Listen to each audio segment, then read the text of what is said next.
Hey guys, if you're like me, you probably spend a lot of time browsing around the internet for cars. Whether you're looking to buy a new car, whether you're trying to find out what your own car might be worth if you want to sell it, or whether you're just wasting time trying to find your fantasy ride. But there are so many different places to look for a car. How are you going to know which one to look at first, last, or at all? That's where AutoTempest.com comes in. It's a search engine for cars, and what it does is it searches all the most popular car platforms at once, like Craigslist, eBay Motors, AutoTrader, and Cars.com. And by searching all those car sites at once and giving you one concise list of results, you know you're spreading that umbrella as far as it will go. So whether you're looking to buy, sell, or just browse in Fantasyland, check out AutoTempest.com now and find your dream ride.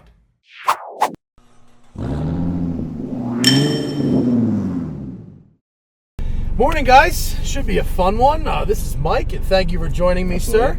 And your MR2 Turbo. I've done a second gen MR2, but it had a V6 swap, so it was like way off. This is an original MR2 Turbo. Actually, it was the original NA. It was? Oh, you turned it into a turbo. Sure did. I didn't realize that. Okay, but did you turn it into a turbo the way they would have done it from the factory, or is it a custom job? So basically, it's a Gen 4 3SGT, so the motor is basically 10 years newer on the car, and better technology, more power, most importantly. What did the motor come out of? It came out of a Toyota Caldina, so that was a Japan-only car, kind of like a family station wagon, and in stock form, the motor makes 260 horsepower.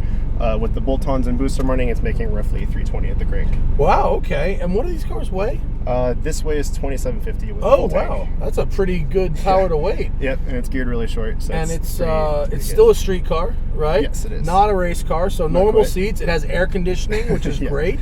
And I'm excited. I think this should be a really neat experience and different. And the clutch is kind of heavy. Yeah. You said it's got a new clutch. Yep, it's a stage 2. Oh, and that's a motorcycle. We're going to give him some space. And he's on it, too. Yeah.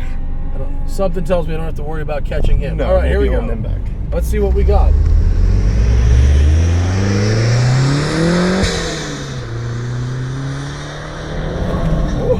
Ooh, this is going to be good. Okay, so the entire turbocharged motor is out of a Caldina, or just the basic bottom end? So the entire long block, the turbo, that is all out of a Caldina. The gearbox and intercooler are MR2 specific. Okay, and they are from the original car, or they're from a turbo version? The transmission actually is from the original car. I've actually already blown up one, unfortunately, just through bad luck. But it's geared shorter and it weighs about 75 pounds less. Wow. So it's better for that, and it is an open diff, but with the rear weight, it's not really a problem with traction. Brake pedal is very tight. Not a lot of travel in the brake pedal. Not at all. So it's actually a 94 4Runner master cylinder, and then the brakes. That's some weirdo Toyota hack that only Toyota people know about? Basically, yeah. It's a larger bore master cylinder, but it bolts right onto this. So it gives you a really short, firm pedal. It's really easy to modulate on the track, and that's what I like about it. That's very interesting. You retain ABS? No ABS. No in this ABS. Car. Yeah, this car. The car never came with ABS. It was an option, but this car never had it. Wow.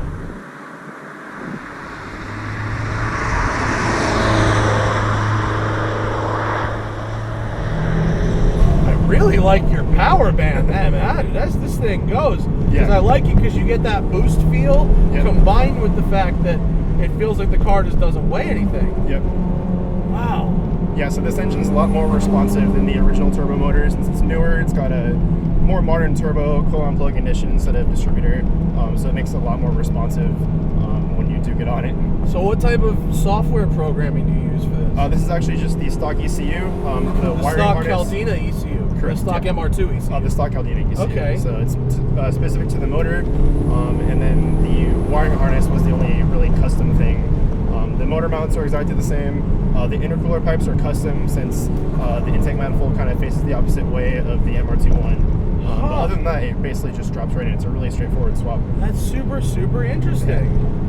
So, and is this gauge cluster an MR2 Turbo gauge cluster, or a Caldina cluster? That is a MR2 Turbo gauge cluster. So it's got the correct tachometer. It's got the higher speedometer. Everything works. Yep. Oh yeah, and then that's actually an aftermarket boost gauge that I put in the cluster. Really? Yep.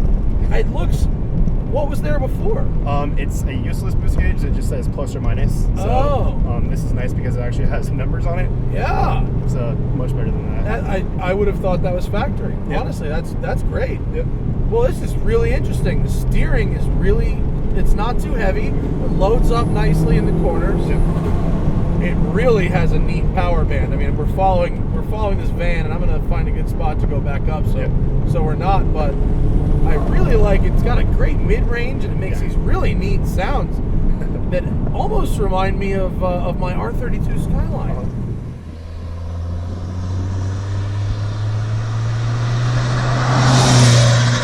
It's actually running no blow-off valve. So basically, I always get asked, what kind of blow-off valve is that? And that's actually a lack thereof. So there's no stock blow-off valve, no aftermarket blow-off valve. It's just basically the air rushing around the pipes. How your turning radius is here. Actually, really good. Really good. Wow, would you look at that? All right, we're going to go through the gears up the hill. For it.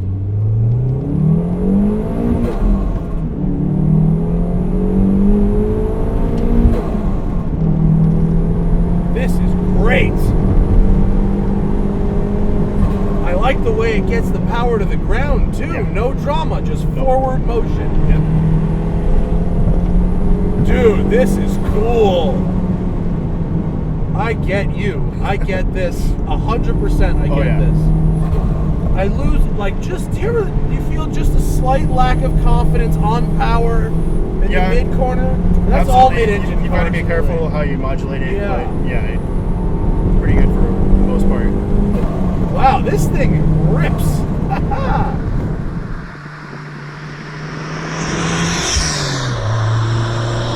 That's great. Supra knob? That's actually a 93 MR2 knob. The shift arm is actually also 93 MR2, and it's got a drop plate and a short shift bracket, so it makes the throw a little bit shorter. It is short, but it's not too heavy. Nope.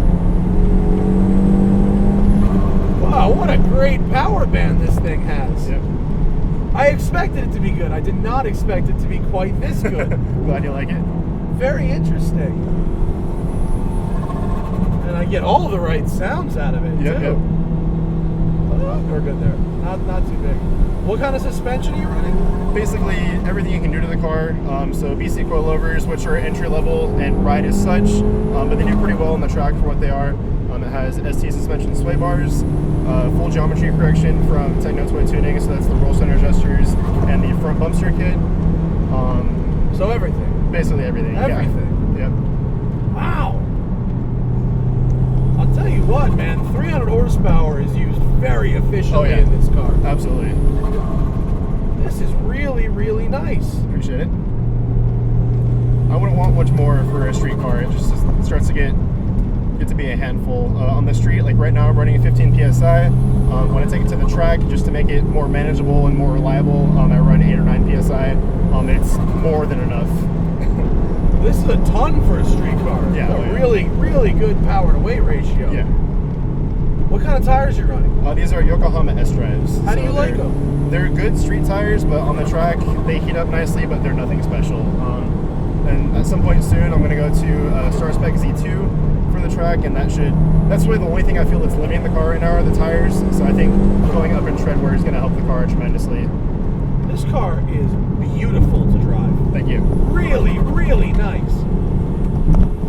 It's sprung a little stiff for the street, mostly from the sway bars. It's probably stiff in town. Up here it's all right. Yeah, this is pretty smooth up here, so it does pretty well. But around town, it is a little uncomfortable.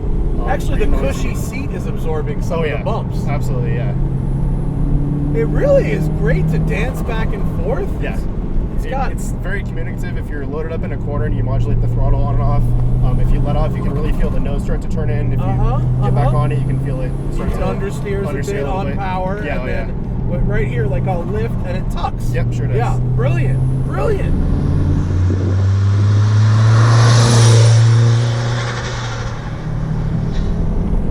tell me you built this thing yourself. I sure did. So No way. Yep, in my garage. You are a boss. This thing rips. Thank you. It was very slow.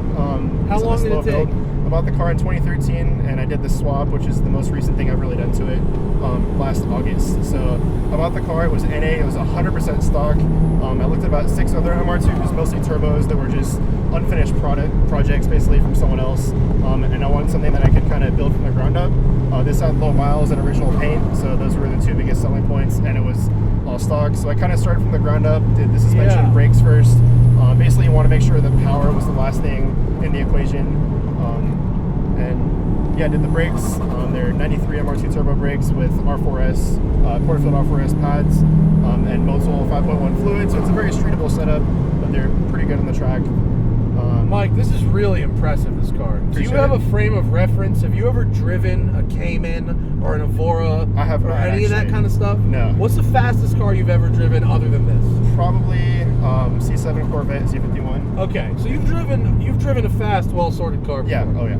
Some people, I meet a lot of guys like you that have cars like this that drive unbelievably well, and then they have zero frame of reference. Oh yeah. You know, like they've never driven anything Yeah. fast other than what they just built. Yeah. And I'm completely shocked. So you know what a sorted car should feel like. Absolutely. But wow, I mean this is really, really good. Appreciate it. And I don't know, I can't remember that MR2 I did before was a long time ago. I don't remember what it was about that one that made it much less comfortable than this one. But this one, I'd say probably the seats. maybe the seat did it. I don't remember if it had aftermarket seats. It might have. I don't remember if he had to move the firewall to fit the V6. No, actually, it just drops right in. Okay, well, I don't know why that one was not comfortable and this one is, but this one is. I could drive this every day. Yeah, I do. I do drive it every day. Well, I'm 6'3" and 260 pounds. Yeah, sure. Yeah. Yeah, went for the motor. I bought it from an importer. Didn't really trust the mileage claim that most imported engines come with. So They all say 40,000. They're all lying. Exactly. I mean, So what'd you do? It's a Rebuild 20-year the whole motor? Yeah, I did a full rebuild. It's still stock internals, but I honed the block, did the head gasket, did the piston rings, all that good stuff. Yourself? Yeah. Oh yeah. God damn, The machine man. work I didn't do myself. I just did the assembly. But yeah, And is it the motor what's the build. displacement? 2 liter? It's a 2-liter, yeah, and it's running 15 psi. That is. This car is shockingly good. Thank you. It's really, really like well sorted and tight, and it doesn't really have a lot of vices.